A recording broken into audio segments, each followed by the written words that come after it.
Assalamualaikum, selamat pagi ucapkan buat semua penonton Malaysia. Hari ini sihat ke? Pagi ini ada yang dah bersarapan ke belum? Jadi kita nak mulakan pagi ini bersama dengan MHR bersama saya Fariha On. Dan saya Marsila Hassan. Assalamualaikum, selamat pagi. Kan hari ini dah hari Jumaat dah. Dan hari ini sebenarnya Fariha, kita ada berita baik untuk anda kerana solat Jumaat ada dibenarkan. Alhamdulillah. Sebelum ni dibenarkan tapi pada kapasiti yang sedikit betul. lah. Kali ini ditambah kepada beberapa orang lagi jemaah dan perinciannya nanti kita akan kongsikan di Keratan Akhbar nanti. Dan pastinya hari ini kita ada banyak pelbagai topik yang akan kami bawakan kepada anda. Dan kita dah masuk minggu yang pertama Februari kan. Minggu depan dah mula pula lagi cuti tahun baru Cina. Malaysia banyak cuti, bersyukur. Bersyukur. Dan kita nak bawakan antara perkembangannya nanti berkenaan dengan siapa ada pelihara haiwan di rumah. Kadang-kadang kita rasa macam untuk kebaikan kita kan. Kita suka kucing, kita suka kadang-kadang dekat kampung ayam, itik dan sebagainya. Tetapi sedarkah kita bahawa mungkin kita seorang je yang suka, bagaimana jiran tetangga yang lain? Betul, ini kita kata orang tu hidup berjiran ni macam-macam ragamnya. Macam Fariha cakap, contohnya saya suka beli kucing. Bagi saya, itu sesuatu perkara yang menyenangkan, satu terapi untuk saya. Tapi bagaimana pula kalau najis daripada kucing saya tu kat rumah tu boleh mengganggu ketenteraman jiran sebelah. Kita tak tahu kan sama ada kita boleh ambil tindakan atau tak, apa perkara kita boleh lakukan. Kita tanya juga rakan kita, suka kucing ke tidak? Bela kucing ke tidak? Ada kucing tak? Saya dulu ada bela kucing, tetapi semenjak 2 bulan ni dah kurang lah kerana kita tahu kerana membela kucing ini memerlukan tanggungjawab dan juga kita kena ada rutin untuk menjaga kebersihan mereka. Kalau tak, nanti jiran pula yang terganggu, betul tak? Betul. Jadi itulah dia, saya dah berhenti membela kucing. Masihlah banyak kucing ke? Saya banyak kucing. Saya kat rumah saya ada 2 kucing. Yang lain cuma kucing jalanan. Tapi harapnya tak mengganggulah ketenteraman orang. Sebab kita kena tahulah juga kan, kadang-kadang ada juga yang kadang-kadang jiran tu dah mengadu. Macam, Betul. Awak boleh tak uruskan dengan baik, bau kan. Kadang-kadang air kencing kucing ni kan hancing bila kita Betul, tak betul. cuci sebagainya kan. Sebab kucing ni kadang-kadang suka meninggalkan kesan. Kan kencing dekat dinding. Dia dah tahu kat satu kawasan dah tu tahu kat situ. Kan? Macam zon selamat bagi mereka kan. Jadi kalau misalnya jiran tu dah mula luahkan rasa tu, kena ambil tindakan cepat-cepatlah. Kadang-kadang kita tahu bahawa mereka juga boleh ambil tindakan yang lebih jauh lagi untuk ambil tindakan ke atas apa yang kita lakukan. Betul. Sebenarnya kita sebagai pemilik haiwan peliharaan tu bukan sahaja kucing, arnab, anjing, apa sahaja haiwan peliharaan, kita perlu bertanggungjawab terhadap haiwan peliharaan kita. Jangan kita nak lepas tangan saja. Lagi-lagi orang yang duduk di kawasan kejiranan kan, macam di kawasan perumahan, satu kawasan tu mungkin ada orang dia biarkan saja dia punya haiwan peliharaan tu bersepah-sepah dan sebagainya. Dan kita tak nak ini mengganggu ketenteraman orang, dan yang paling kita takutkan sekali, jiran kita tak boleh nak marah kat kita tapi dia akan lepaskan kemarahan tu kepada haiwan peliharaan kita.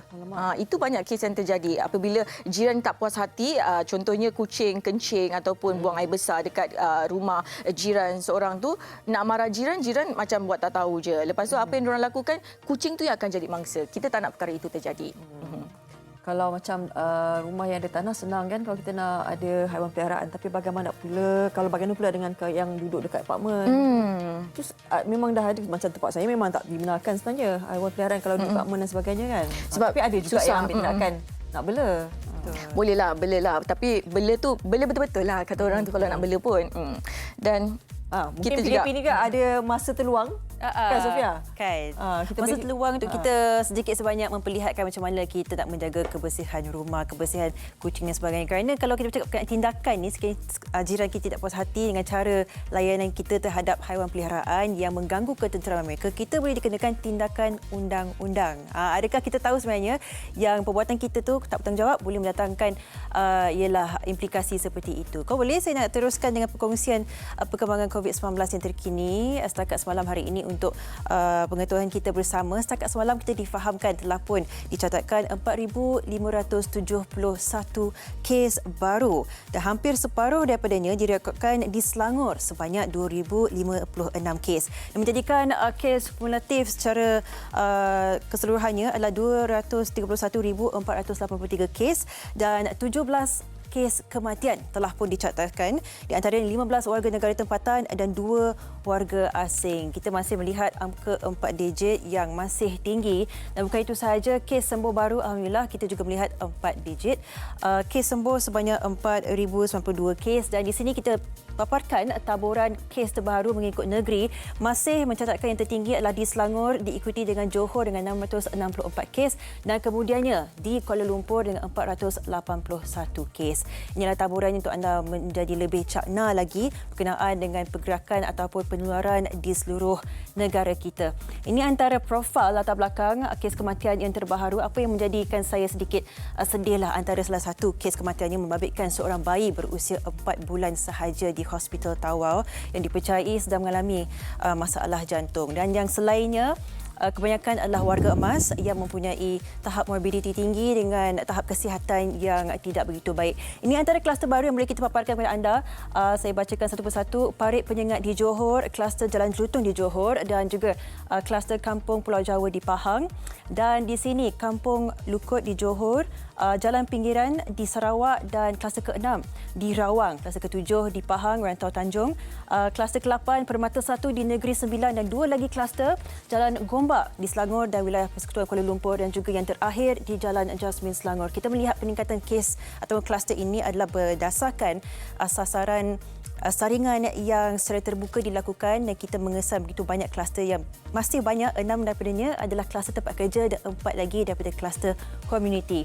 Dan inilah jumlah 440 kluster tamat. Kami mengharapkan agar anda kekal kuat di mana jua anda berada. Kita faham ya, begitu banyak kelonggaran telah pun ditetapkan oleh kerajaan. Setakat semalam kita difahamkan antara 3 pengusahaan boleh diteruskan iaitu kedai gunting rambut boleh dibuka dan juga cuci kereta dan sebagainya. Jadi kami mengharapkan agar anda yang menjadi pengusaha syarikat potong rambut dan sebagainya mengambil satu tanggungjawab yang besar untuk memastikan keselamatan anda, pelanggan dan juga pekerja anda. Kita tidak ingin kluster-kluster baru ya, masihlah dengan Fariha. Antara mereka yang kita beri kelonggaran tetapi kita risau, kita melihat sekiranya mereka menjadi tidak cakna berkenaan kebersihan masing-masing.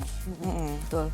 Betul lagi sekarang ni kita bimbang sebab PKP telah dilanjutkan. Dan kita mengharapkan dengan tempoh lanjutan ini dapat menurunkan kembali statistik itu kepada angka yang lebih kita rasa macam lebih baiklah. Tapi sekarang kan 3,000, 4,000, 5,000 dan sebagainya kan. Itu amat menggusarkan. Baik.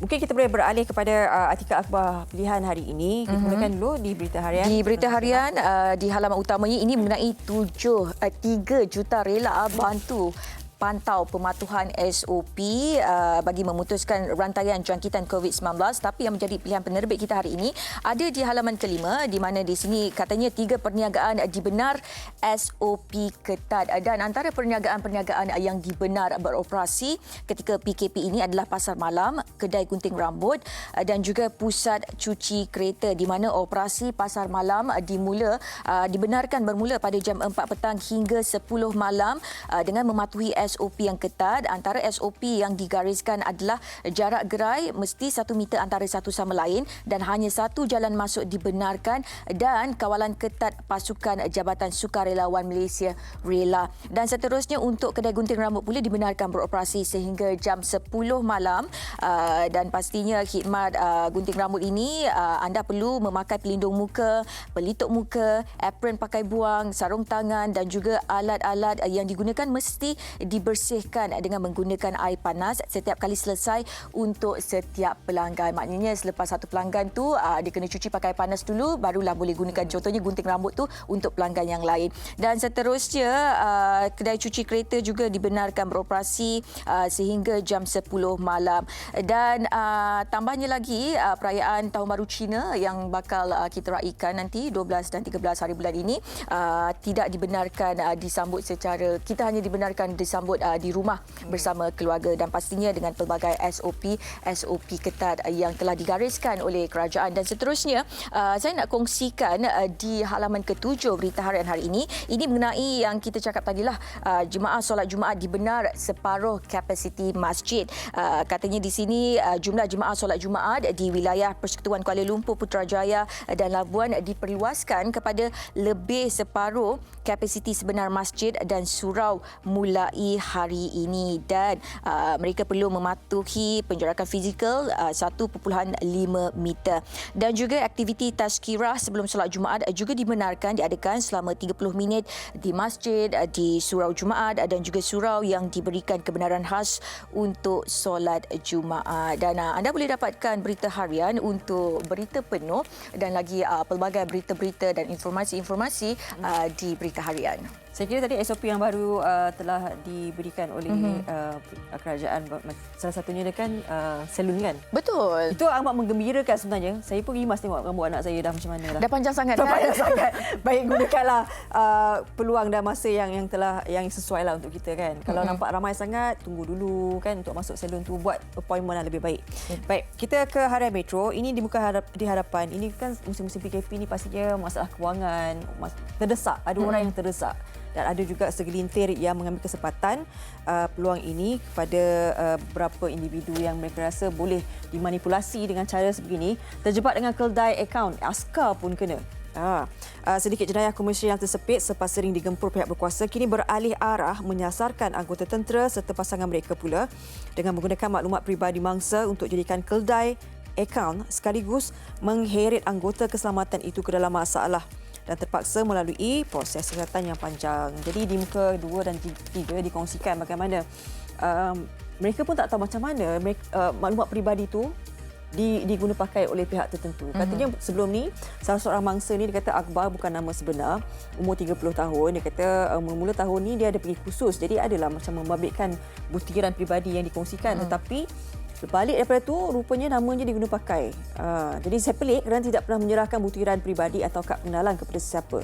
Selepas berkahwin tahun lalu, saya dikendaki menghadiri kursus lalu membuat pinjaman wang mudah kerana memerlukan sejumlah wang untuk membuat sedikit persiapan. Tak sangka pula ada pihak menggunakan maklumat peribadi saya untuk tujuan lain dan saya difahamkan transaksi itu berjumlah lebih RM5,000. Jadi bila dia tak mampu bayar kan. Jadi ini masalahnya adalah akaun dia tu kan gaji selalu masuk dekat akaun tu dibekukan lah. Jadi masalahnya nak keluarkan duit semua tak boleh kan. Dapat gaji bulanan pun tak boleh dikeluarkan. Jadi dia ni terpaksalah meminjam duit daripada kawan-kawan. Jadi sebenarnya ramai juga pasangan ada juga pasangan yang menjadi mangsa melalui akaun ni. Betul. Yang bahayanya adalah kadang-kadang kita kan hilang kad pengenalan dan sebagainya kan. Benda-benda macam tu kadang-kadang boleh diguna pakai oleh mereka yang sangat bijak apabila membabitkan akaun wang dan sebagainya. Betul, ini perkara yang kita risaukan kan. Kadang-kadang tak sedar akaun kita dimanipulasi dan sebagainya. Kata orang tindakan tidak bertanggungjawab ni menyusahkan orang lah.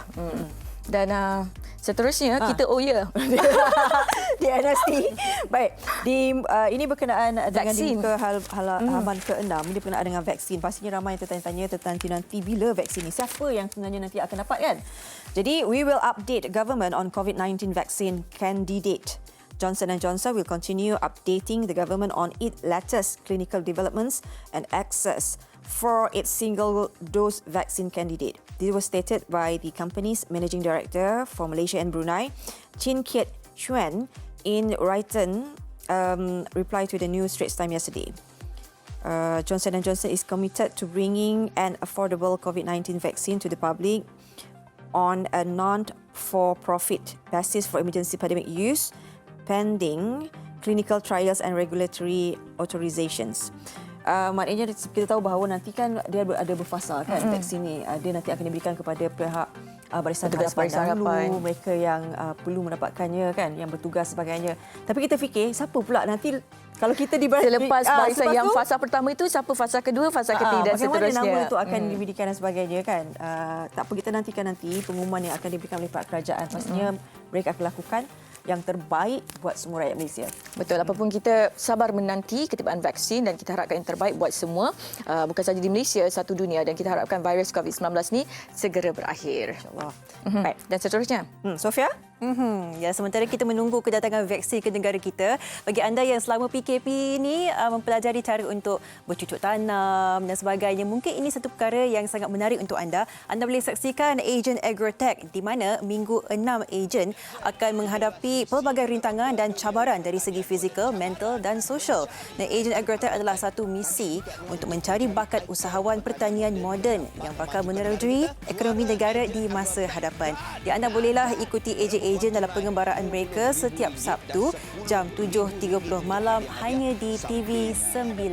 Pastinya sesuatu yang sangat menarik untuk anda bukan sahaja mendapatkan inspirasi tapi melihat bagaimana daripada sudut keusahawanan juga kita boleh peluaskan bakat pertanian kita. Dan tentunya kita banyak lagi pengisian di Malaysia hari ini. Kita akan berehat seketika. Sekembalinya kita akan berbincang berkenaan bagaimana kita boleh mengetahui cara-cara untuk menjaga haiwan peliharaan kita dengan baik supaya kita tidak dikenakan denda mengikut undang-undang Malaysia. Segalanya di Malaysia hari ini.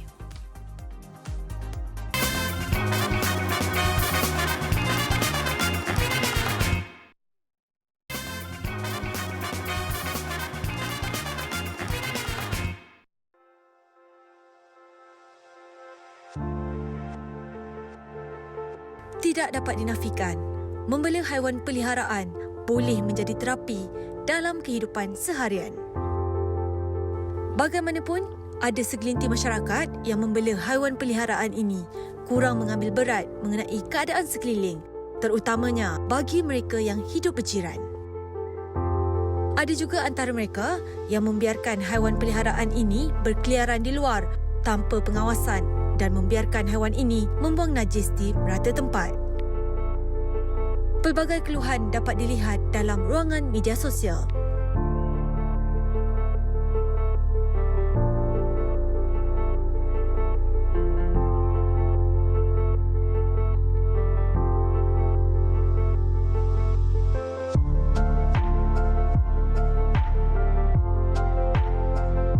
Terdapat juga akta yang diperuntukkan bagi memastikan haiwan yang dibela tidak mengganggu ketenteraman orang lain.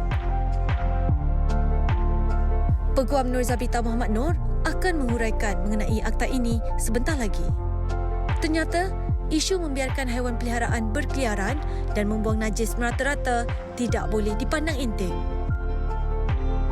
Sebagai seorang individu yang bertanggungjawab, kita haruslah memainkan peranan yang penting agar isu seperti ini tidak mendatangkan permusuhan dalam hidup berjiran. Kembali dalam Malaysia hari ini. Terima kasih kerana masih lagi setia bersama kami seawal jam 8 pagi tadi. Dan hari ini kita nak bercakap mengenai haiwan peliharaan, di mana kalau kita membela haiwan peliharaan, pastikan kita tahu menjaga kebersihan haiwan peliharaan kita. Dan juga sebenarnya jika anda seorang pemilik haiwan peliharaan dan anda menyebabkan haiwan peliharaan anda mengganggu ketenteraman jiran yang lain, anda boleh dikenakan denda sebanyak RM1,000. Dan hari ini kita nak bercerita, nak perkongsian seorang yang mengalami masalah haiwan peliharaan jiran yang kotor. Dan untuk itu kita akan bersama melalui panggilan telefon bersama Puan Suhana Saleh yang merupakan jiran kepada jirannya yang mempunyai haiwan peliharaan itu. Assalamualaikum. Waalaikumsalam warahmatullahi wabarakatuh. Apa khabar Puan? Alhamdulillah baik. Dari Seremban ya? Ya, saya dari Seremban, 9.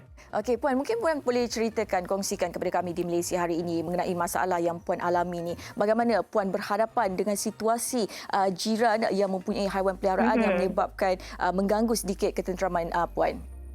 Ya, okey. Terima kasih kepada MHI TV3 dan juga kita punya peguam tersohor kita lah Puan Zabita kerana menetengahkan isu-isu kacau ganggu yang timbul dari haiwan peliharaan di kawasan kejiranan akibat dari kecuaian sebenarnya ataupun kegagalan pemilik tu untuk menyelenggara haiwan peliharaan mereka dengan baik. Seperti yang saya alami sejak dari tahun 2015 hingga 2016, najis haiwan peliharaan jiran dibiarkan bersepah di lantai kapos dan tergolek keluar ke kawasan luar pagar. Belum lagi dengan bau najis, dengan kencing haiwan peliharaan yang sangat meloyakan lah. Dan haiwan peliharaan jiran saya ni dia actually kurang sesuai dibela di Malaysia kerana bulu haiwannya yang sangat lebat dan tebal dan selalunya berada di negara-negara beriklim sejuk. So bila jiran saya ni dia cuma letakkan haiwan dia memang dekat kapos je. So dengan cuaca negara kita yang panas ni, mungkin haiwan tersebut terpaksa gugurkan bulu dia nak adapt dengan cuaca kita lah. Dan mungkin dia juga stres. So dia punya bulu tu sangat tebal yang gugur tu. Dan bila berangin, so bulu-bulu tu terbang masuk ke dalam rumah dan rumah saya lah. Dan juga jiran-jiran yang lain. Okey. Itu yang susah sangat tu nak cakap tu. Bila dah berdepan dengan situasi sebegitu, ada tak Puan adukan masalah tersebut kepada jiran Puan dan apa respon dia? Ya, sebenarnya sebelum saya mengemukakan kepada pihak PBT, kita cuba berunding dengan jiran secara baiklah. Kita sebab hidup berjiran, kita nak berdamai kan, kita tak nak ada pergaduhan ke atau bermasam muka. Tetapi saya dan juga suami dan juga pihak persatuan gagal. Kita gagal menemui jalan buntu lah apabila jiran saya ni dia tak nak beri kerjasama. Okey. Dan yalah dengan sikap dia yang tak pentingkan kebersihan dan tak ambil peduli. Saya ingat lagi bila kita cakap, dia jawab, I don't care, I don't mind with this matter, dia kata. Okey. So, Kabarnya dah 5 tahun Puan berhadapan dengan situasi ini. ya, lebih kurang hampir 5 tahun lah. Saya ingat lagi tarikh pertama saya submit kepada PBT adalah pada 4/1/2017. Jadi dah 5 tahun, maknanya 5 tahun itu Puan berhadapan dengan situasi yang sama, kerap kali memberitahu kepada jiran Puan tentang masalah ini tapi tidak diendahkan. Ya, sehingga kini masalah ini masih samalah. Tapi pihak PBT sedang dalam proses, sedang dalam tindakan. Bila Puan mula buat aduan pada pihak PBT tu? Tadi seperti yang saya nyatakan tadi 4/1/2017. Tarikh pertama sekali saya adukan setelah rundingan selama setahun bersama saya dan juga pihak persatuan kepada jiran ni. Kita gagal. Rundingan dan nasihat dari kami ni tidak diterima oleh jiran dan dia memang tak nak bagi kerjasama lah.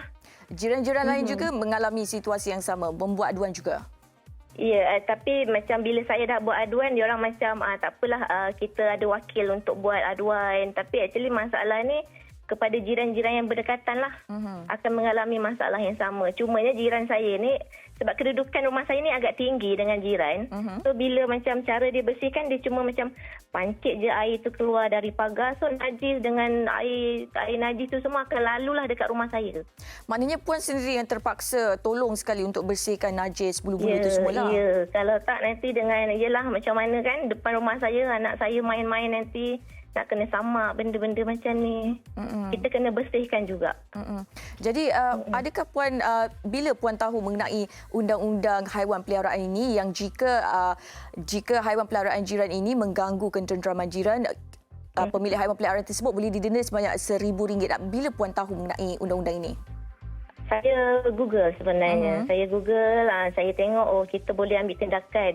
Sebenarnya saya dah tahu dari sebelum kita ambil tindakan tu, kita dah Google kan. Tapi kita, sebab itulah macam saya nyatakan tadi, kita sebenarnya hidup berjiran. Kita tak nak ada bermasam muka atau ada apa-apa masalah dengan jiran. Kita nak hidup lama kan. Itu. Tapi bila rundingan gagal ni baru kita terpaksalah, macam persatuan saya kata pun, mungkin cuma perundangan je yang boleh menyelesaikan masalah ini. Baik Puan, terima kasih banyak-banyak kerana sudi berkongsi pengalaman dan juga situasi Puan bersama kami di Malaysia hari ini. Kita doakan yang terbaik untuk Puan. Apa pun satu pujian lah harus saya berikan kepada Majlis Bandaraya Seremban yang tegas dan cekap dan amanah dalam menangani isu kacau ganggu ni lah. Walaupun banyak dugaan dan ambil tempoh masa yang lama, tapi jelah tak putus asa dalam menangani isu ni. Baik, terima kasih banyak-banyak Puan. Okey, sama-sama. Terima kasih juga. Okey, itu dia tadi Puan Suhana Saleh yang juga merupakan katanya seorang frontliners yang berhadapan dengan situasi sebegini, dan kita sebenarnya nak tahu apa undang-undang ataupun apa tindakan yang boleh dikenakan terhadap pemilik haiwan yang jika mengganggu ketenteraman jiran lain. Ini mungkin ada akta yang dikenakan atau denda yang lebih tinggi dikenakan kepada mereka. Dan untuk mengetahui mengenai perkongsian itu, apa tindakan yang akan dilakukan, kita akan bersama dengan Sofia. Terima kasih Marsila. Dan itulah kita mendengar sedikit sebanyak luahan seorang jiran Puan Suhana tadi yang begitu kecewa dengan rundingan selepas rundingan tidak menjadi, dan apakah sebenarnya orang kata boiling point, apa titik persefahaman yang boleh kita capai sekiranya mungkin penglibatan pihak berkuasa memasuk campur dalam keadaan ini. Kita akan bersama dengan seorang pengamal undang-undang, seorang peguam, Puan Nur Zabita Muhammad Nur, menerusi panggilan video. Assalamualaikum Puan. Assalamualaikum Puan Nur Zabita. Waalaikumsalam. Waalaikumsalam. Kita berjumpa pula di sini ya Puan. Alhamdulillah, ya, saya berjumpa di sini kita. Baik, terima kasih Puan meluangkan masa. Okay, Puan, kita dah melihat begitu banyak keadaan yang menyukarkan kehidupan dalam kejiranan ini dan kehidupan kejiranan ini kadang-kadang tidak seindah yang kita harapkan. Dan kita melihat macam tadi perkongsian seperti tadi, mungkin selepas rundingan pun tidak menjadi dan kita difahamkan terdapatnya satu undang-undang dan akta yang telah pun ditetapkan memastikan kita boleh mengambil langkah sekiranya rundingan bersama jiran itu tidak tercapai apabila wujudnya masalah seperti ini. Mungkin Puan boleh kongsikan apakah undang-undang yang sedia ada? Baik. Isu kejiranan ni sebenarnya memang payah. Macam kita lihatlah Puan Suhana tadi dia ada kata kan, dia kata hari-hari nak tinggal bersama-sama. Jadi kadang-kadang kalau nak bawa kepada undang-undang tu takut menyebabkan rasa tidak selesa kepada pihak yang sana. Tetapi sekiranya tidak ada penyelesaian, terdapat undang-undang di bawah Akta Kerajaan Tempatan 1976 atau kita panggil Akta 171. Okey, di dalam akta ini ada memperuntukkan berkenaan dengan bagaimana menjaga keharmonian di kawasan kejiranan. Misalnya, di dalam akta ini dia ada khususkan di bahagian 9 akta tentang rumah kotor, tentang semak samun, tentang rumah yang ada tikus, termasuklah juga berkenaan dengan pemeliharaan haiwan. Kita tengok, okey, apakah itu kacau ganggu di dalam akta ini. Sebab kacau ganggu ni kita panggil nuisance in English. Bermaksud yang menyebabkan di bawah section 2 dia ada kata sesuatu perbuatan atau peninggalan. Peninggalan tu maknanya macam bukan sahaja kita buat, tapi kadang-kadang kita tinggalkan rumah kita semak samun gitu juga haiwan peliharaan kita tinggalkan, kita biarkan saja sehingga menyebabkan kerosakan, kepayahan, kesusahan pada deria penglihatan dan bau. Ni definisi dia. Maknanya bau tu macam Puan Suhana kata tadi ada bau yang meloyakan secara umumnya kepada penduduk lah, maknanya dalam kejiranan tersebut. Jadi adalah merupakan kesalahan yang diperuntukkan di bawah akta ini. Kita tengok pula pada Seksyen 80. Seksyen 80 ni memberi kuasa kepada pihak berkuasa tempatan untuk mengambil tindakan sama ada menghapuskan atau menghentikan. Menghapuskan ni kita tengoklah dalam keadaan semak samun, ada tikus tu menghapuskan. Tetapi kalau dalam pembelaan haiwan ni dia menghentikan. Dan ada tindakan undang-undang yang akan diambil sekiranya gagal mematuhi, juga ganti rugi pun boleh dituntut. Kalau kita secara spesifik macam saya katakan tadi, asalnya ada menjaga keharmonian di kawasan kejiranan berkenaan dengan undang-undang kekotoran. Tapi saya nak pergi kepada Seksyen 81B. Ada dikatakan di situ 81B sekiranya dalam kawasan kejiranan itu ada dibela haiwan dalam sesuatu cara atau sesuatu tempat atau dalam satu bilangan. Sebab kita tengok kadang-kadang ada yang bela kucing ni sampai 15 ekor, 20 ekor. Tidak disediakan macam tempat untuk buang najis. Sebab kita tahu bila membela kucing ni dia ada tempat khas dia untuk dia orang kata buang najis. Tapi kalau kita tak sediakan itu yang jadi bersepah-sepah tu. Jadi dalam Seksyen 81B ni dia dah termaktub di dalam itu berkenaan dengan pembelaan. Tak kisahlah sama ada kucing ke, dia boleh jadi anjing, arnab ke, tetapi perlu dibela dalam keadaan yang baik. Dan Seksyen 82 ada memperuntukkan sekiranya kacau ganggu ni tidak dihentikan, itu yang boleh didenda sehingga RM1,000 atau maksimum 6 bulan penjara atau kedua-duanya sekali. Itu undang-undang yang sedia ada. Baik Puan, kita bercakap berkenaan etika penjagaan haiwan ni bukan sekadar yang kita berada di bandar seperti kucing dan anjing. Tapi sekiranya di kawasan luar bandar, contohlah jiran kita mungkin ada kandangnya sendiri, kita cakap berkenaan lembu, ternakan dan sebagainya. Adakah ini juga jatuh dalam akta yang sama ke bagaimana Puan? Begini kalau kita nak tahu berkenaan dengan pembelaan tu, macam saya katakan tadi, di bawah Seksyen 81B ni dia sebut perkataan haiwan. Dalam perkataan haiwan ni, jadi misalnya lah, kalaulah kita ni ada masalah menghadapi isu ini, pertama sekali kita kena laporkan kepada pihak berkuasa tempatan dulu, PBT, untuk tahu, untuk maklumkan kepada dia terdapat kacau ganggu. Sebab tu sebelum nak buat laporan ni, kita perlu tangkap gambar. Sebab apabila buat laporan, pihak PBT ni perlu berpuas hati bahawasanya terdapat kacau ganggu. Kalau kita nak tahu yang haiwan yang tadi tu, sama ada ternakan seperti ayam ke, kambing ke, lembu ke, kita buat laporan dulu. Dan PBT akan ambil tindakan seterusnya lah. Baik. Di pemeriksaan akan dijalankan oleh pihak berkuasa tempatan untuk mensahihkan informasi melihat sama ada gangguan itu berlaku lah ya. Baik, Puan, kita difahamkan yang sekarang ini kita melihat Perintah Kawalan Pergerakan ada sebenarnya peningkatan kes di mana pemilik haiwan ini mengabaikan haiwan peliharaan, dibiarkan, ditinggalkan, dan mungkin antara sebab jugalah kita melihat begitu banyak haiwan yang terbiar, street animals, ya, haiwan yang berada di jalanan dan sebagainya semakin meningkat. Bila perkara ini berlaku, adakah terdapatnya akta dan undang-undang yang boleh menghukum si pemilik haiwan peliharaan yang tidak bertanggungjawab ini, Puan? Kalau bagi kesalahan yang pengabaian ataupun meletakkan haiwan di dalam satu keadaan kebuluran, kita tinggalkan dia tak diberi makan, ini adalah diperuntukkan di bawah Akta Kebajikan Haiwan 2015. Akta ini di bawah Seksyen 29 di bahagian 5. Dia ada memperuntukkan panjang senarainya berkenaan dengan kategori penganiayaan haiwan. Baik. Bukan sahaja meninggalkan haiwan itu dibiarkan ke kebuluran. Malahan kalau kita bela haiwan di dalam sangkar dan sangkar itu terlalu kecil untuk haiwan itu, masih dikira kira penganiayaan terhadap haiwan.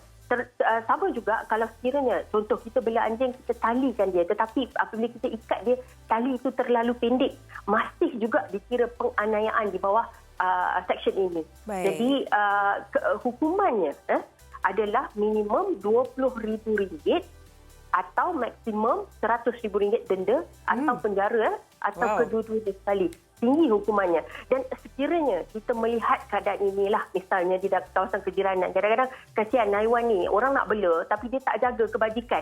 Apa yang boleh jiran-jiran buat membantu haiwan ni adalah kita buat aduan kepada Jabatan Perkhidmatan Veterina. Boleh lihat di laman web mereka macam mana cara membuat aduan. Baik.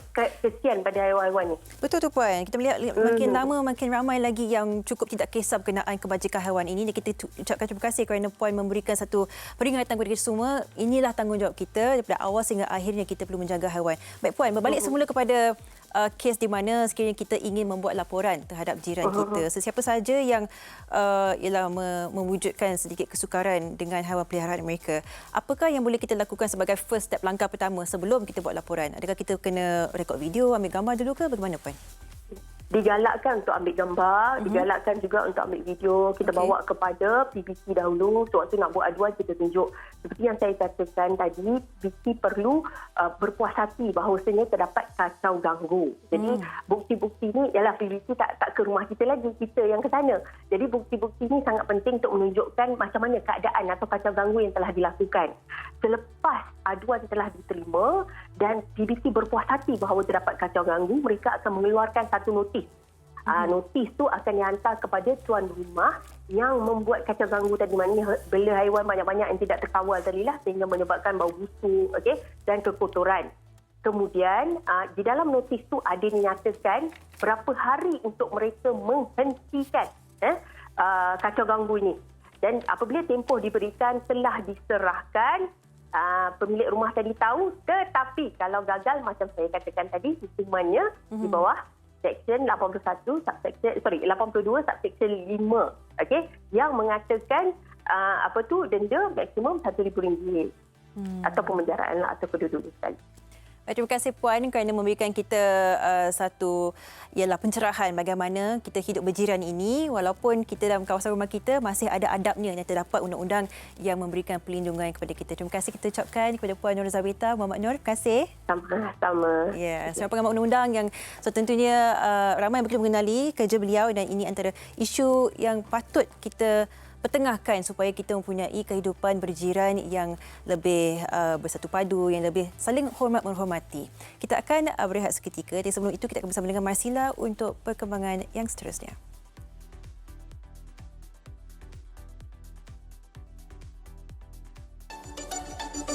Hai, nama saya Nina. Saya mempunyai 13 ekor kucing di rumah. Antara kucing-kucing yang saya jaga adalah kucing-kucing stray cat, kucing-kucing kampung dan kucing-kucing yang sakit selepas aksiden. Saya juga menjaga kucing-kucing yang sakit di mana mempunyai masalah penglihatan sejak kecil lagi, tak pun kucing yang pernah dilanggar sampaikan kakinya patah, dan saya menjaga sehingga dia boleh berjalan kembali lah. saya duduk dekat kawasan yang berjiran, saya akan biasakan diorang untuk membuang air di dalam pasir ataupun di dalam bilik air. Disebabkan saya tidak mahu jiran-jiran saya berasa tidak selesa dengan kehadiran kucing-kucing yang membuang najis merata-rata lah. Untuk kucing-kucing saya, pada waktu siang saya akan membebaskan diorang bermain di kawasan rumah ataupun dalam rumah supaya mereka tidak terasa terkongkong ataupun terasa stres sangat apabila dikurung. So, waktu saya bebaskan kucing-kucing saya pada waktu siang tu, saya akan kerap tengok pergerakan diorang lah. Sebab saya tak nak diorang membuang air di merata-rata. Takut jiran tak selesa dengan bau-bau najis. Tapi bila saya nampak kucing saya buang air di luar, saya akan cepat-cepat koreklah najis tu dan buang di tempat yang sepatutnya supaya bau tidak merebak sampai ke rumah jiran.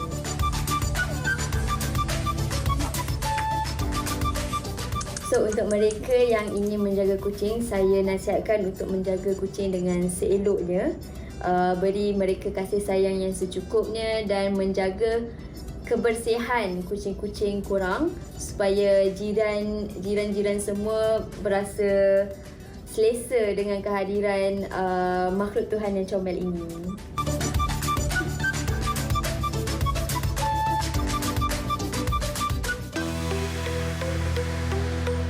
Antara yang menarik dalam Malaysia hari ini, kelewatan mendapatkan rawatan bagi lekangan retina boleh membawa kepada masalah kebutaan. Apakah punca dan cara untuk mengatasinya? 1065 kes melibatkan pedofilia dan gangguan seksual terhadap kanak-kanak dilaporkan. Apakah langkah untuk mengatasinya? Lebih banyak perkongsian dan paparan dalam Malaysia hari ini, MHI TV3.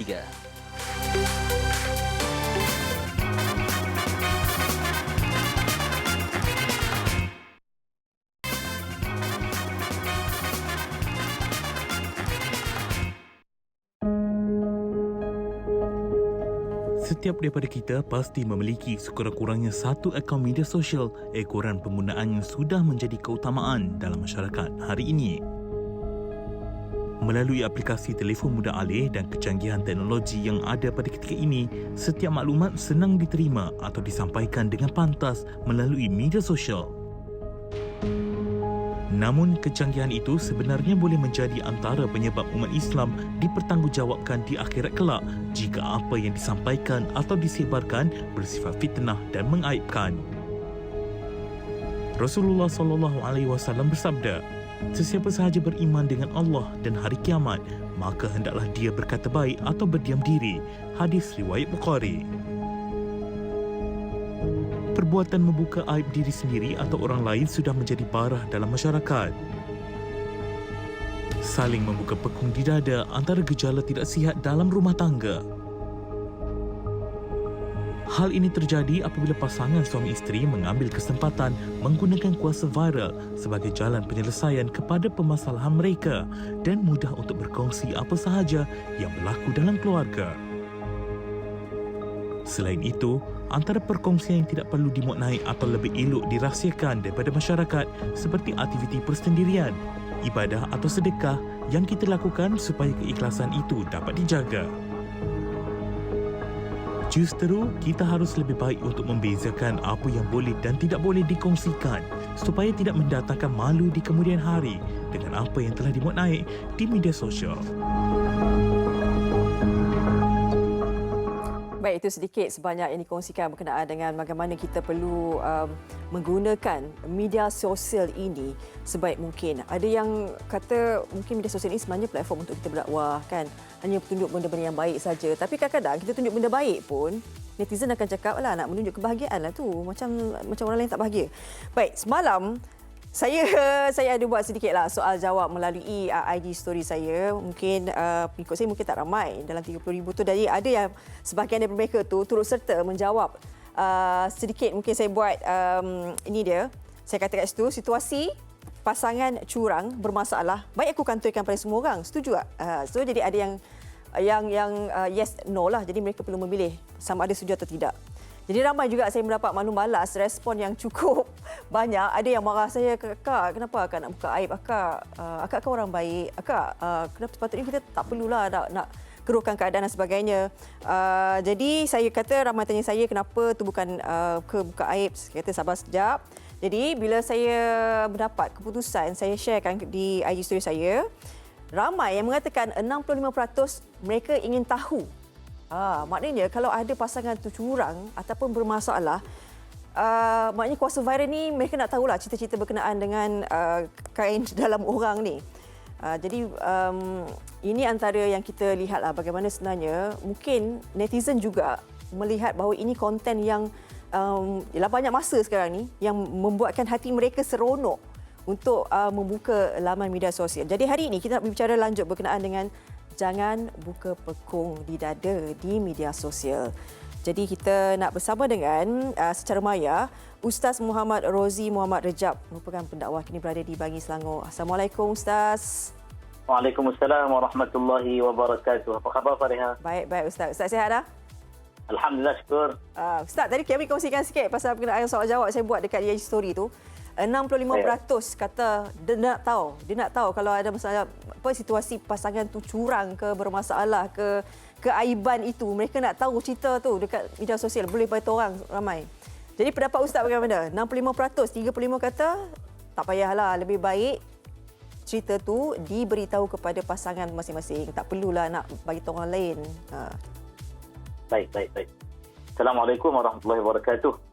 Semua penonton MHI, Fariha dan juga inilah yang kita lihat sebenarnya dalam kondisi dunia sebenar pada hari ini.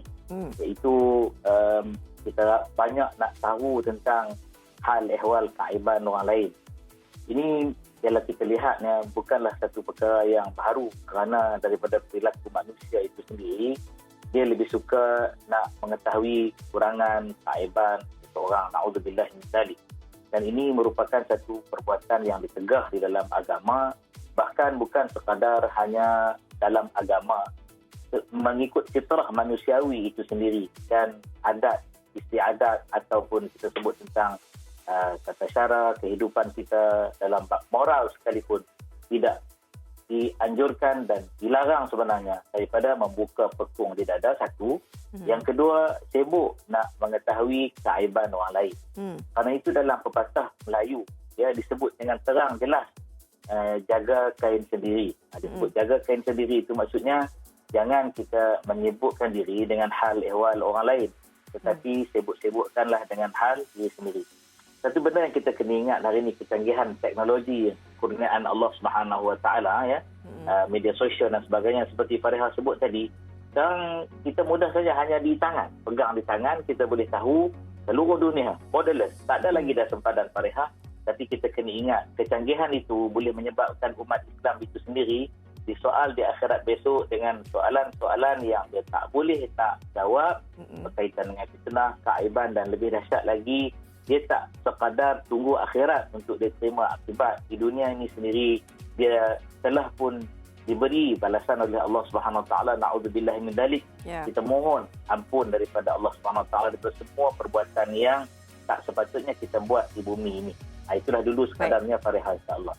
Tapi Ustaz, tapi Ustaz, tadi Ustaz kata kita ni tak payahlah sibuk hal orang lain, kan, kita sibuk diri sendiri sudahlah. Tapi ada segelintir daripada kita ni yang tayang, kan, gunakan platform media sosial itu untuk tayang kebahagiaan, tayang kekayaan, tayang kesejahteraan, kepemaian tu, kehidupan mereka tu di laman sosial. Jadi betul bagaimana?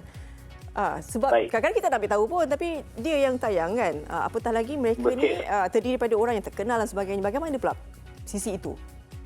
Baik. Konteks ni, Fariha dan semua penonton MHI yang budiman, kita lihat, sebab kita ni, manusia ni, dia Allah Ta'ala bagi hidayah, banyak hidayah. Dan antara hidayah tersebut ialah akal yang Allah SWT kurniakan, untuk dengan akal itu manusia boleh berfikir bagi mengatur awal kehidupan dan pandu selepas itu dengan utusan-utusannya yang bawa wahyu. Itu satu perkara. Okay. Jadi bila kita sebut dua benda ini, dia duduk pada persepsi manusia itu sendiri. Ada orang dia nak menceritakan di media, tujuannya nak ajak orang buat baik. Tapi dalam masa yang sama, dia juga kena fikir bahawa keadaan masyarakat bersifat awam. Maksud awam ni, kepelbagaian, polemik pemikiran, perbincangan dan sebagainya tak seperti apa yang dia sangkakan.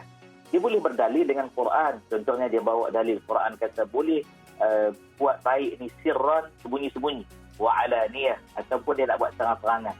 Tapi di hujung ayat itu, kenapa dia tak begitu tadabbur bahawa yang paling penting ialah dalam kalbu dia, keikhlasan dia, asal niat dia, apa tujuan yang sebenarnya. Sebab tu setiap Muslim kita ni patut ingat dengan satu baris ayat yang selalu ditekankan oleh guru-guru kita. Apa kata guru kita Fariha? Dia kata, Ilahi Tuhanku, iaitu Allah Subhanahu Wa Taala, anta maqsudi, engkaulah objektif utama aku. Maksudnya hidup aku, mati aku ini, inna salati wa nusuki wa mahyaya wa mamati lillahi rabbil alamin. Aku buat apa pun. Hatta hari ini Fariha sebagai host kita pada hari ini, setiap kru yang bertugas itu tujuannya apa? Nak cari redha Allah. Wa ridha kama pelubi, dan redha engkau yang aku tuntut. Jadi kalau dia nak siap Fariha, dia betulkan niat dia nak ajak orang supaya ikut teladan yang baik, itu kebaikan. Tapi kalau dia siap kebahagiaan dengan membuka aurat contohnya, dan di celah-celah itu ada keaiban yang terpapar, maka itulah maksud yang di sebaliknya. Bukan untuk nak ajak orang buat baik lagi, bimbang-bimbang orang ikut perbuatan tersebut dan fitnah tersebar dan keadaan menjadi sebaliknya. Satu lagi Fariha, berikan saya beberapa saat untuk nak sebut. Ada satu perkara yang kita kadang lupa, nama dia Al-Ain. Al-Ain ini Nabi kata, Ain ini haqq, benda yang benar. Ain ini ialah satu keadaan hasad. Ya? Apabila seorang mukmin memandang mukmin yang lain, maka dia diiringi dengan doa. Alhamdulillah. Ya? Itu membawa kebaikan dan keberkatan. Jadi doa dia kepada saudara dia. Tapi yang kita bimbang ialah apabila orang yang berniat jahat, dia paparkan kebaikan, kebahagiaan, ya, keseronokan, ketenangan, konon dan sebagainya. Di dalam keadaan yang sama juga, pada masa waktu itu juga orang lain memandang dengan pandangan yang hasad, pandangan yang iri. Lalu diiringi dengan kata-kata yang tak baik atau niat-niat yang tak murni. Ya? Ataupun perkara yang lebih dahsyat ialah kedengkian yang dahsyat. Di situlah akan hadirnya Ain. Jadi Iblis ni dia mencari peluang. Di mana duduk keadaan yang dia boleh rosakkan anak Adam. Ketika itulah yang kita selalu disuruh oleh Rasul, dia diperintahkan oleh Allah untuk benteng diri kita dengan ma'uzatain, iaitu dua qul. Bukan dua qul tu qul, surah Al-Falaq dengan surah An-Nas.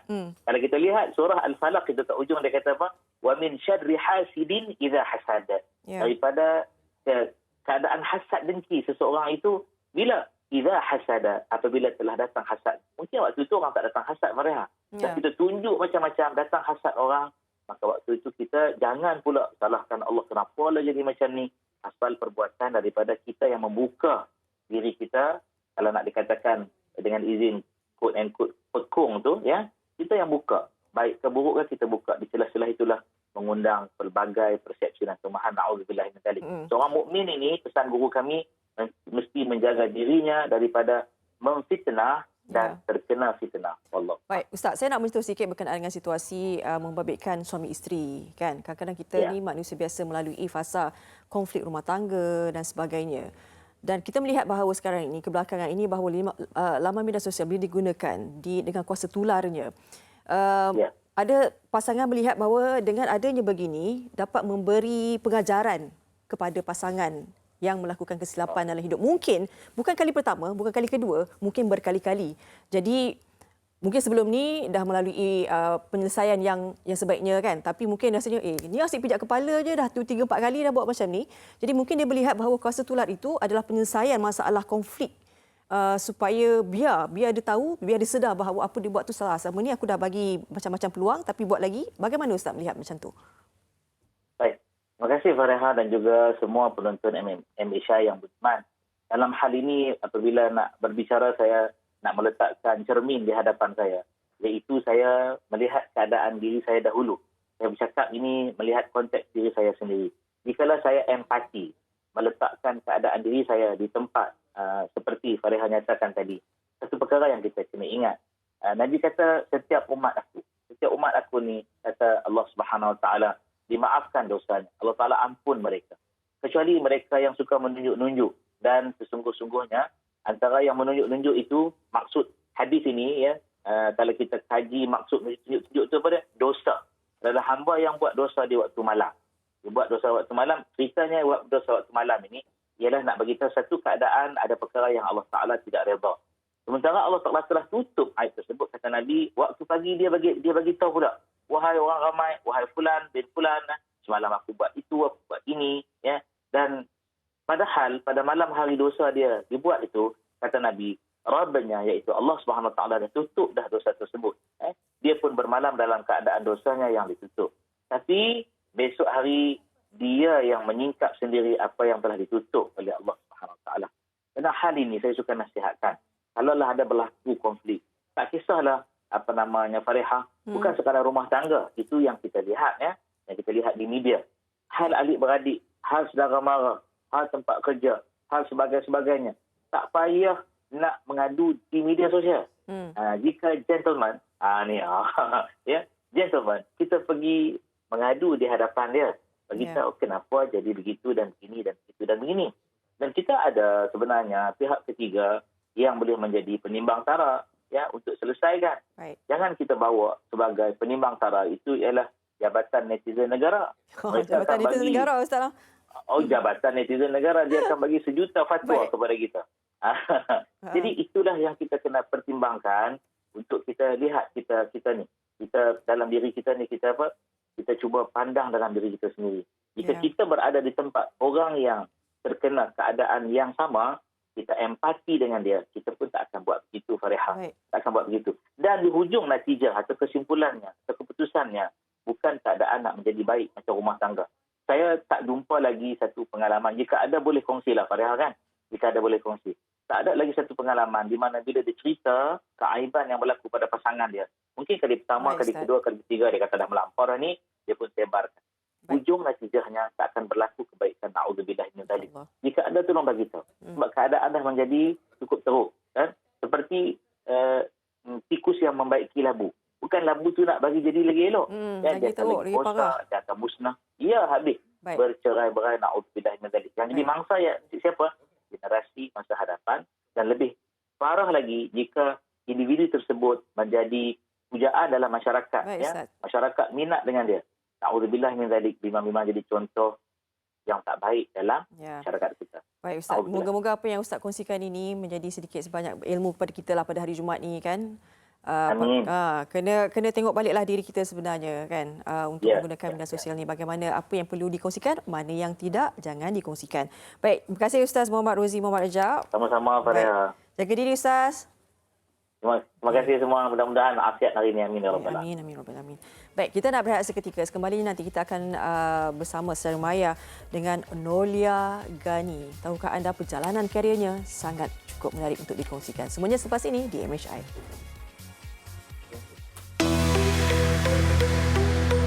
Antara yang menarik dalam Malaysia hari ini, kelewatan mendapatkan rawatan bagi lekangan retina boleh membawa kepada masalah kebutaan. Apakah punca dan cara untuk mengatasinya? 1065 kes melibatkan pedofilia dan gangguan seksual terhadap kanak-kanak dilaporkan. Apakah langkah untuk mengatasinya? Lebih banyak perkongsian dan paparan dalam Malaysia hari ini, MHI TV3.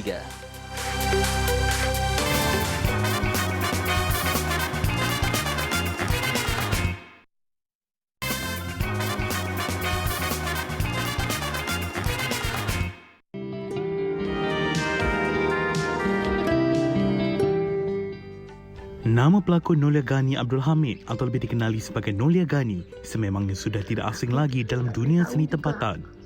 Apa akan jadi pada kita pada hari esok? Terkenal dengan watak Joya menerusi drama Opah pada tahun 1980-an, seniwati berusia 72 tahun ini kembali menjadi sebutan di laman sosial baru-baru ini. Segala. Udahlah Joya. Aku nak tengok muka Lija. Ayah, muka Lija tu datang apa masuk? Alah, kamu duduklah situ. Biar aku tunjukkan. Anak kelima daripada 11 orang adik-beradik ini mendapat pendidikan awal di Sekolah Perempuan Methodist Kelang, Selangor. Sewaktu meningkat remaja, Nolia pernah menyertai pertandingan Ratu Cantik iaitu Ratu Pandi Galongan. Juri yang terlibat adalah nama-nama besar dalam industri filem seperti Allahyarham Tan Sri P. Ramlee, S. Kadarisman, Orman Rojik dan S. Samsudin. Selesai pertandingan, Allahyarham Tan Sri P. Ramlee sendiri bertemu dengan Nolia dan menawarkan untuk menghadiri uji bakat keesokan harinya. Kemenangan Tuan Hamba selalu dengan pukul curi perbuatan dan sumpah ini. Tuah badan siapa yang tahu, Nolia mula menjinakkan diri dalam bidang lakonan pada tahun 1969 dengan membintangi filem pertamanya yang berjudul Kancan Tirana. Filem itu diarahkan oleh seniman agung Allahyarham Tan Sri P. Ramlee dan Nolia memegang watak sebagai Cempaka. Cempaka, jangan takut, Kancan sahabat kita. Kerjaya seni lakonan ibu kepada 4 orang anak ini terus berkembang dengan membintangi puluhan filem dan drama Melayu. Bakat lakonan anak jati Kelang ini sukar ditandingi dan kesemua watak yang dibawakan oleh Nolia sememangnya memberi kesan yang mendalam kepada penonton.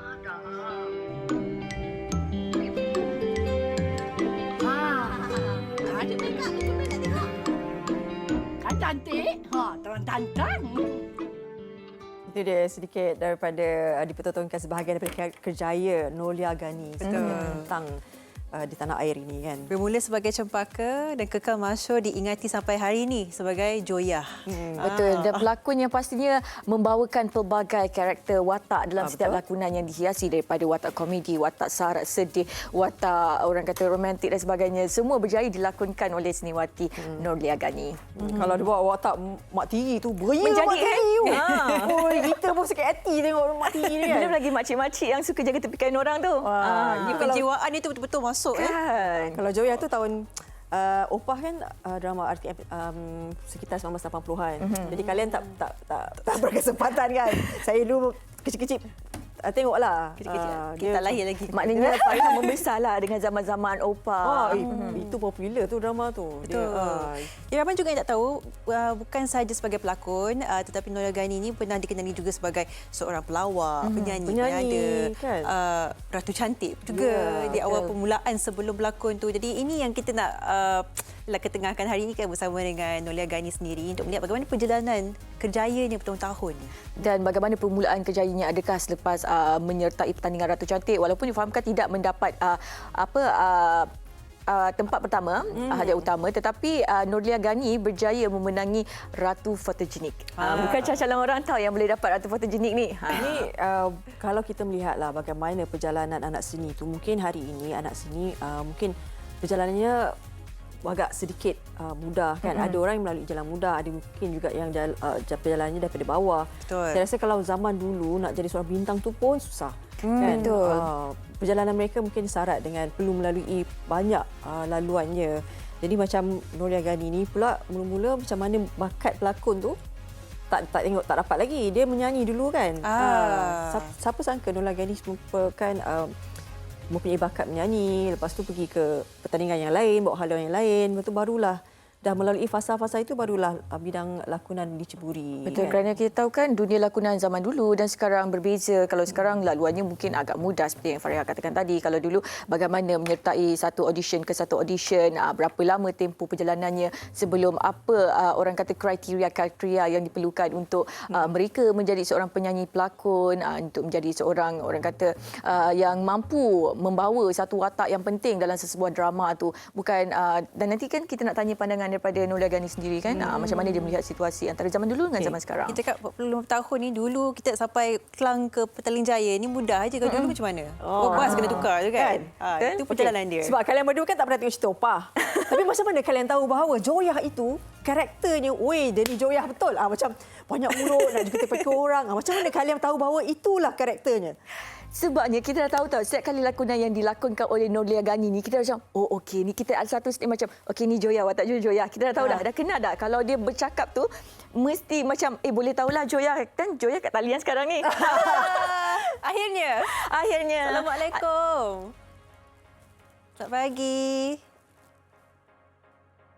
Assalamualaikum, Mama. Sebelum tu kita nak beritahu, mungkin boleh onkan mikrofon di skrin tu. On mikrofon tu. Hello. Alhamdulillah. Dapat pun. Assalamualaikum. Waalaikumsalam. Apa khabar? Cerianya, senyumannya. Mic tu kena on balik. Di skrin. Ada on ke? Okey dah, baru dah. dengar. Tadi Baik. hilang sekejap. Baik.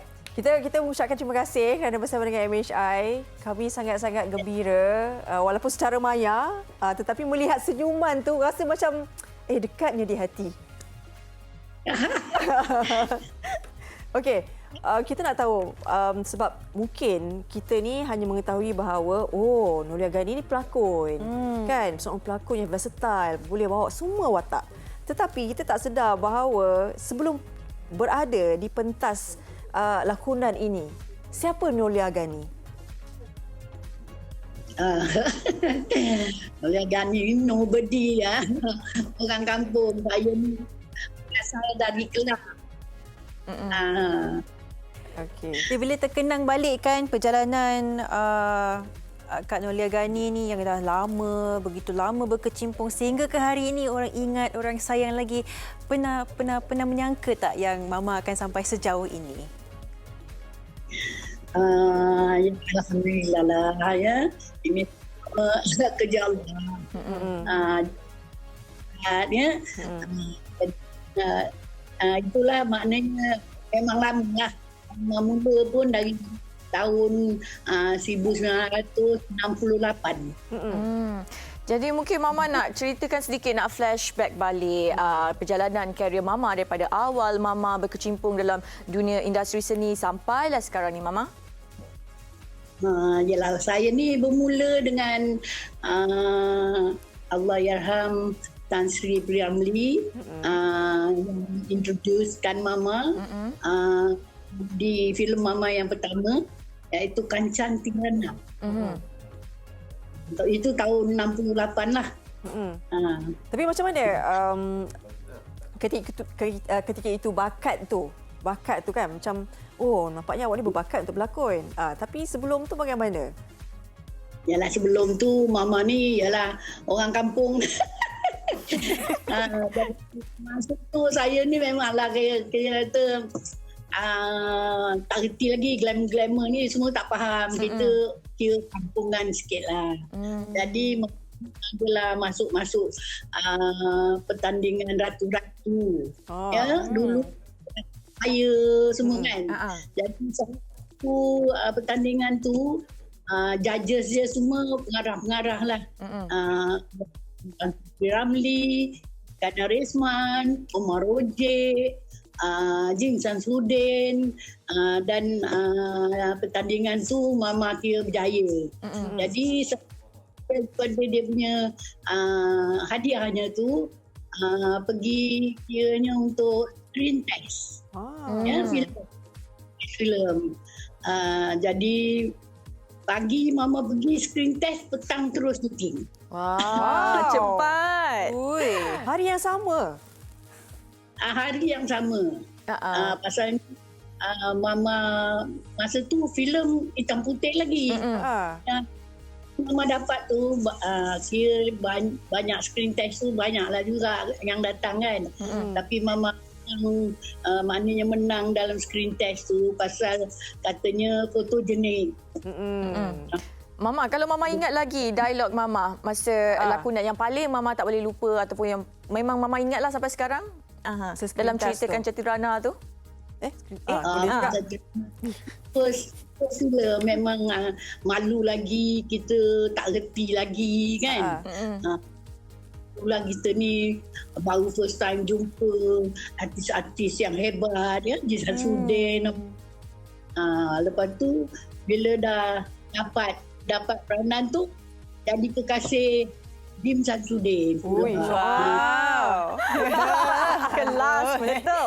Mama, kita nak tahu kan macam Mama dah berlakon sejak dulu, dekat lebih 40 tahun sampai sekarang ni kan. Bila melihat perubahan sebagai seorang pelakon ni, adakah dulu tu masa Mama mula-mula bermula tu lagi susah daripada sekarang? Kira nak masuk industri tu lagi susah, macam kita nak tunjuk bakat kita tu lagi susah. Mama rasa macam tu tak? Memang jauh beza lah ya. Kalau dulu kita ni yang pentingnya talent kita ya. Bukan apa mesti cantik semua. Dia tengok ikut itu macam mana lah kan. Tapi sekarang ni orang-orang baru ni kira mudah. Pasal rupa cantik ya, dah boleh dapat terus dapat leading apa kan macam dulu lah. And then cara syuting dulu tu memang jauh beza. Dulu pakai filem. Ya, kalau dah tak boleh guna lagi, buang terus kan. Kalau sekarang ni kita pakai video ni bolehlah, maknanya boleh diguna lagi. Nah, dia buat lagi kan. Tapi kalau dulu kita ni kalau buat salah, mana kena peri lah kita makan filem. Maknanya banyak filem tu tak boleh dipakai, dibuang kan.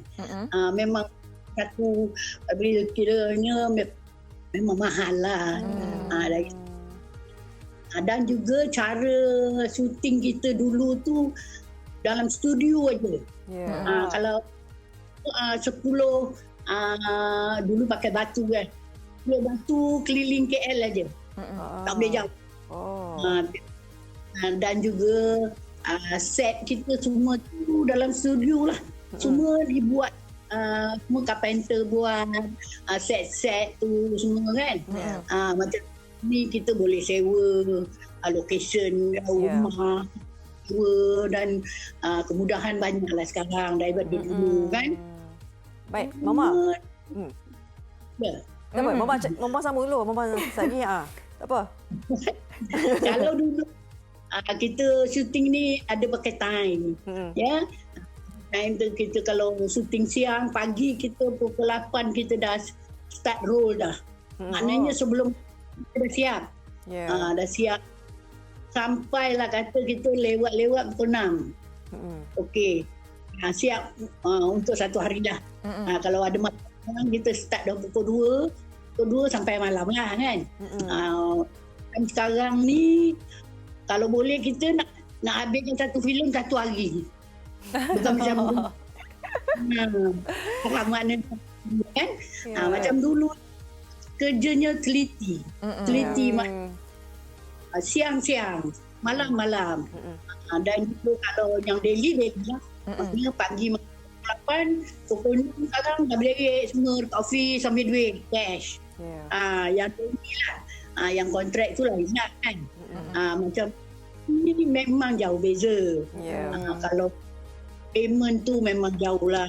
Kalau orang sekarang dengar memang sedih lah. Okey, Mama, kita ni nak cakap pasal cakap pasal karakter Joyah ni. Kan? Joyah ni macam meninggalkan kesan sangat mendalam sampai sekarang. Saya ingat lagi masa tu mungkin saya dalam umur 5 tahun. Saya tengok kan, saya masih ingat lagi karakter Joyah ni jahat betul lah. Muda ni nyebok je. Kan? Sampai bagaimana melihat itu karakter yang harus dibina untuk berdasarkan kepada penceritaan, ataupun mungkin Mama memang ada sedikit macam okey ni aku memang banyak cakap, memang suka macam ni. Bagaimana? Itu ialah ikut karakter lah kan. Karakter yang bina. Karakter tu. Jadi bila waktunya Opah tu selama 18 tahun. 18 tahun Opah tu, maknanya perjalanan Opah tu kami buat sampai 18 tahun. Sebabnya meninggal. Kalau Opah ada, mungkin masih on lagi. Opah, rancangan Opah tu kan. Jadi Opah tu memanglah pada saya dah menganggap semua karakter dalam drama Opah itu sebagai keluarga. Sebabnya hari kita jumpa kan, sama-sama makan, sama-sama bekerja, pagi kita pergi, malam kita balik kan. Macam tu. Jadi bertahan sampai 18 tahun. Anak kali saya berlakon Opah tu, anak saya yang bongsu tu sampai umur 18 barulah. Jadi Mama ada tak terfikir nak macam nak bawa anak Mama masuk ke dalam industri? Yelah, Mama dah berpuluh tahun dalam industri, darah seni tu dah mengalir. Anak Mama memang dah dalam industri. Adakah Mama nak orang kata apa tu, daripada satu generasi ke satu generasi menjadi pelakon? Oh, tak ada. Memang tak ada pun. Memang saya tak ada menggalakkan anak saya pun. Pasalnya saya anggap kerjaan berlakon waktu itulah kan. Tak ada, maknanya kita tak stable lah kan. Maknanya pendapatan tak tentu. Bila ada. Bila tak ada, macam sekarang ni lagi parah lah. PKP ni ada offer kuat kan. Memanglah bagi pelakon-pelakon terutama macam saya ni, waktu tu saya tak galak anak saya berlakon. Misalnya rasa saya pendapatan tu tak tetap. Jadi boleh menjamin. Semuanya kalau dah nak jadi tu jadilah juga. Betul. Okey, Mama, kita nak tanya sikit lah kalau boleh kan. Bila Mama kata nak apa nak jadi tu jadilah kan. Tapi baru-baru ni Mama pernah ada tular di media sosial, di Twitter kan, ada orang banding-bandingkan. Kalau Mama boleh ingat balik, bagaimana Mama merasakan bila perkara seperti itu berlaku? Orang membandingkan Mama. Netizen ni lah kan? Netizen ni lah, mulut-mulut ni yang kadang susah nak dikawal. Ni macam mana Mama rasa masa tu? Yalah, sebenarnya saya tak aktif sangat Twitter ni kan. Itulah cucu ni buka, sekali dia tengok Nani tu nenek. Nani trending lah. Trending apa pula kan? Berlakon dah lama tak ada ni. Trending apa? Habis baca lah kan. Katanya dibandingkan dengan apa tu, Sri Kavita. Allah, saya cakap ini ialah benda tu kalau kita nak ambil hati, memanglah kalau ikutkan mesti kata memang marah lah. Maknanya kita di macam satu penghinaan. Tapi kalau nak diikutkan netizen ni semua ni, boleh pening kepala. Betul. Kalau nak dilayankan, tak jadi apa kan? Sakit kepala adalah. Betul tu. Mama, hari minggu lepas, Mama muncul di hadapan Panca Indera. Apa perasaan Mama? Cantik. Ya, letup Mama. Yalah. Pada saya, kalau masa kita muda dulu, memanglah biasalah. Muka-muka ni, majalah lah, khabar lah. Itu memang dah biasa. Cumanya saya agak heran sikit tu, pasalnya kita dah berumur sweet 17 ni kan. Boleh cover lagi kan. Tapi masih ada pesona. Pesona tu masih ada kan. Terima kasihlah saya ucapkan pada utusan utusan iaitu Adik Alif, dia yang panggil untuk buat fotografi kan. Saya juga nak ucapkan terima kasihlah untuk yang cakap pasal saya dengan Kavita tu kan. Pasalnya saat itu macam-macam tarikan daripada semua stesen radio dan juga akhbar, saya mendapat liputan kan. Jadi publicity itu kuat. Ingat, dan juga untuk yang menulis tu teruk kena apa? Kecam. Backshot. Kan. Jadi pada saya, alah benda tu kecil. Kan? Kalau kita nak fikir, nak buat berat-berat fikir, masalah berat lagi banyak. Masalah COVID tu lagi tak habis. COVID kita nak cari rezeki tu payah kan. Ini orang offer tak boleh keluar, apa kawasan lah, tak macam-macam kan. Jadi payahlah untuk kita berlakon ni. Jadi untuk saya saja, untuk semua, pelakon. Mama, Kita nak tanya nak Mama kongsikan sikitlah tips kecantikan dan kesihatan daripada Nolia Gani. Macam mana nak menjaga kesihatan tu? Kesihatan ni saya ni tak adalah macam orang nak makan suplemen. Saya suka lupa kan. Hari ni makan, besok makan, lusa tak makan. Kan? Jadi yang senangnya pada saya, kita jangan berfikiran berat-berat. Jangan berfikiran berat-berat, dan kita makan apa yang ada lah maknanya kan.